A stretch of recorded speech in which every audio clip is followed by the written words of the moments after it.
One project. So, feedback ng clients ko, may mga nanghihingi ng 3 PTR yung San Juan. So, bibigyan natin ng 3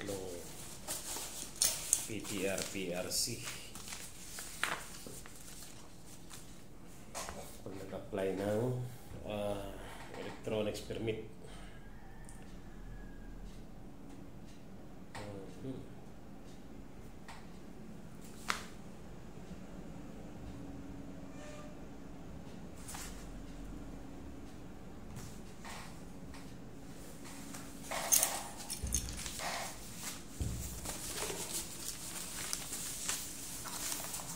Babalik din to kaagad sa Marikina.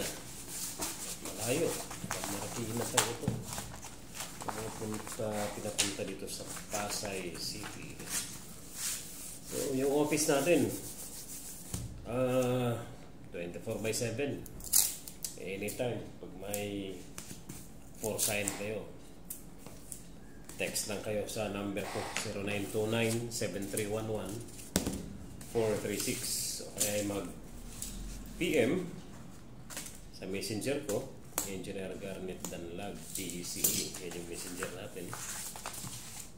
At saka sa ibang mga pages natin sa FB. Marami kong pages dyan sa Facebook. Pwede kayo mag-PM doon para andito lang naman ako pag umalis ako dito sa office. Within Pasay lang ako, paikot-ikot lang ako dito.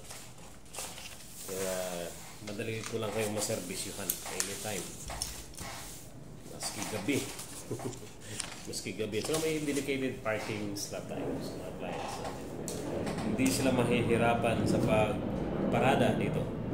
Malaking paradahan. Pwedeng 3. Yan. Pwedeng 3 pa pumarada. Pwedeng 4. Saan to? Taguig. Yan. Taguig itong project na ito. Ang Taguig, wala pang electronics permit sila. Pero may in-implement nila yung electronics plans. Wala pa silang, walang katulad nung ibang sa Metro Manila kasi 2 na lang ang walang electronics permit so far, yung Manila, mismong Manila City Hall, saka yung Taguig City Hall, wala pa silang electronics permit sa ngayon. So hopefully mag-implement na sila sana next year, no? Or mas maigi this year para pareho na sila doon sa ibang cities na nag-implement. Actually matagal na itong batas na ito. April 17, 2004. Oh, 20 years na pala ito. 24 na tayo. 20 years na pala ang dapat may implement itong electronics permit. Pero sa ngayon yung iba wala pa. Sa ibang probinsya na, bilib ako doon, meron na. Mga kasulok-sulukan na mga nasa Visayas saka sa Mindanao, meron. Kaya dito sa NCR dapat na-implement na nila ito. Hindi ko alam kung anong reason nila bakit hindi pa na-implement.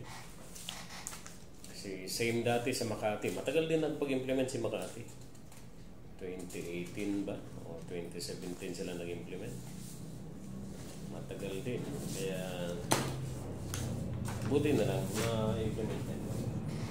Yung Makati kasi electronics permit, shared. Shared sa electrical, saka sa electronics. So isang form na yung gagamitin doon.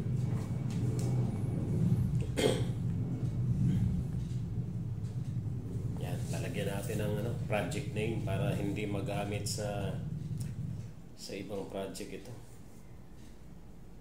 Kasi may mga experience na ako na yung PTR si Xerox, tapos malabas, pwedeng black and white, pwedeng colored pa rin na photocopy o pagka hindi nilagyan ng project name.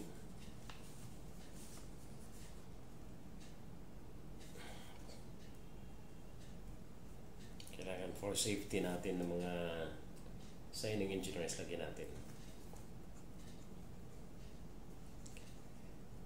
Kasi may mga ibang ano, alam mo naman, may mga masamang ano, masamang loob na gumagala.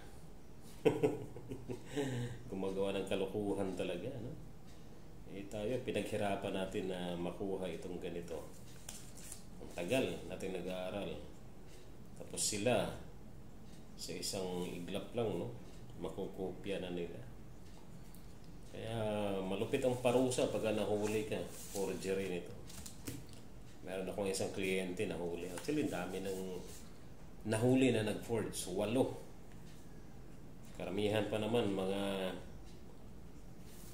suki din, mga contractors. Eh, magkano lang naman ang ano, singilan namin. Hindi naman kami singilan ng base lang sa taripa. Mura lang naman. Hindi naman kayo malulugi sa singil namin. Kaya, patas lang. Hindi yung isang tao magiging PECE or PEE or PME kagad sa isang iglap. Sa pagkopya lang ng pirma at saka magpagawa ng fake na silyo saka yung mga fake stamps. Ay, mag-ingat kayo. Pagka nahuli ko kayo, pangalawa kayong makasuhan ko. Kasi may isa na akong nakasuhan ngayon na tinuluyan ko.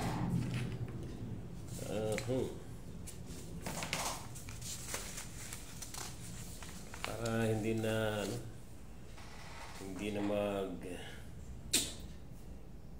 patuloy yung mga kalokohan nila, no? Eh, mag-enjoy sila ng malamang. Baka hindi lang sa akin na ginagaya. May mga feedback ako sa mga kaibigan kong PME tsaka PE, ginagaya din sa kanila. Eh, sa akin, nagayahan ako ng walang bisis na eh. Iba-ibang city. Ang malakas manghuli itong Muntinlupa. 6 na bisis sa Muntinlupa. May nahuli dyan. Yung isa tinuluyan ko. Yung isa Paranaque, humingi ng tawad. Yung isa San Fernando, Pampanga, humingi ng tawad. Yung ibang nahuli sa Muntinlupa, humingi ng tawad. Pumunta sa opisina. Mga engineers din yung iba, may-ari ng company. Humingi ng tawad kasi gumawa noon yung mga tauhan daw nila. Ayun, pinagtatanggal nila yung mga tauhan nila na gumawa ng kalokohan. May isa doon, binabayad ko. Kasi wala eh, hindi ako na kontento doon sa paliwanag niya. Ayun, bayad. Eh sige, gumaya kayo para pag nahuli ko kayo, magbabayad kayo ng malaki. Okay yan, makukulong kayo. So, patas lang. Huwag naman yung pirma ko, may sariling kompetensya na ako. Nag-iisa na ako. Okay. Sa mga suki natin dyan, open tayo hanggang alas 9, alas 10 ng gabi, nandito ako. Pagka natulog na ako, ay pasensya na. Bukas na umaga. Pero pagka may mga madalian kayo, dati may mga sinasign ako na alas 9 ng gabi hanggang alas 4 ng madaling araw. Yan. Meron pang isa na inintay, ganun din. Alas 11 na yata silang dumating. Madalian kasi. Pero pag yung mga madalian, mga inaantay, special yung bayad doon, syempre. Kasi pagtulog mo na yun eh. Wala ka ng tulog. Eh, syempre, mag-charge ka ng overtime pay. Okay. So, sa mga suki natin dyan, andito na ako. Anytime, we are design. So, nagde-design kami ng electronics systems like FDAS, Fire Detection and Alarm System, CCTV, telephone, LAN, paging system, at marami pang iba, electronic systems. So we'll also review, sign and seal sa mga electronics plans, electronics permit, as-built plans, certificate of completion, certificate of safety sa PESA, under ng PESA. Karamihan ng PESA projects kasi. Hindi karamihan, lahat pala ng PESA. Merong ni-require nila yung certificate of safety and reliability. So every year, kailangan yung isang company na under PESA, magpa-conduct yan sila ng preventive maintenance. Actually, yung preventive maintenance is required yan. Even nasa hospital ako, kasi ang line course mo ron sa hospital lang, hospital facilities. Required yan. Mas stringent yung preventive maintenance ng hospital. Kasi dati, accredited kami na international accreditation. So very strict yung mga audits. Ang commitment namin is, lalo na pag life support yung mga equipment, 100% na nagawa yung preventive maintenance para secure and safe yung mga pasyente na gumamit ng medical equipment. Medical equipment is electronics. Ang dami, complex electronics. Merong electronics, communication, laser, optics, ang dami. Diyan mo makikita sa hospital yung lahat ng under ng electronics. Ang dami. Ngayon, balik tayo dun sa PESA. Required yun. Ang nasa PESA lang naman karamihan is FDAS, number 1, Fire Detection and Alarm System. Kailangan working palagi, gumagana palagi yung mga smoke detectors natin. Tsaka yung mga devices. Kasi pagka in case of emergency at kailangan mo nang gamitin yan, doon ka na magsisisi na, uy, sana pinagawa ko yung preventive maintenance kasi hindi gumagana yung pag-pull mo ngayon sa manual pull station. Huli na. So dapat in good shape palagi yung electronic systems natin. O CCTV. CCTV ngayon, required na ngayon sa batas. Pagka ikaw ay business establishment, kailangan may CCTV ka. Add-on protection. Actually, yan yung mga basic na ngayon. Kasi hindi mo naman matutukan yan na ikaw mismo nakatutok. Kailangan may mata ka doon. Yung mata is yung CCTV. Yun, kailangan i-conduct din yung preventive maintenance. Although minor lang siya, but still, pagka yung mga malalaking company na maraming CCTV, doon mo ma-appreciate yan. So, maski maliit na negosyo, 1, 2, 4 na CCTV mo, gamit na gamit pa rin yan. Kasi kung wala ka, at least may makikita ka, nakalink doon sa phone mo. May pumasok o kaya may nangupit. Yan, required yan. Paging system, required din yan. Kasi in case pag gagamitin mo yan, in case of emergency, at gagamitin mo, maraming kwarto, hindi kayo marinig nung mga kasamahan mo, may emergency na pala. Maraming matrap. So, importante gumagana yung paging system. Telephone, Wi-Fi, LAN. Kailangan. Kasi kailangan yan sa business natin everyday. Ano pa? High-end. Yung mga buildings na kailangan ng building management system, yan. Malaking tulong yan, building management system. Kasi pagka nag-close and open ka doon sa damper ng air conditioning, through sa laptop na. Soft. Sa, ano tawag nito?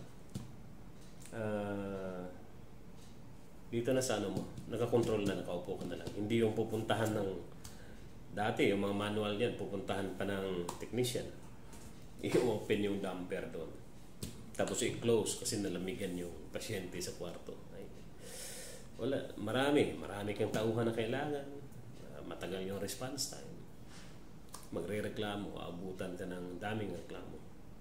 So, as facilities guy, building facilities guy, kailangan gagamitan mo ng tulong through mga electronic systems. So, nandito lang kami. Pag kailangan nyo ng tulong for electronics permit, for electronics plans, just contact us. 0929-7311-436. Thank you so much.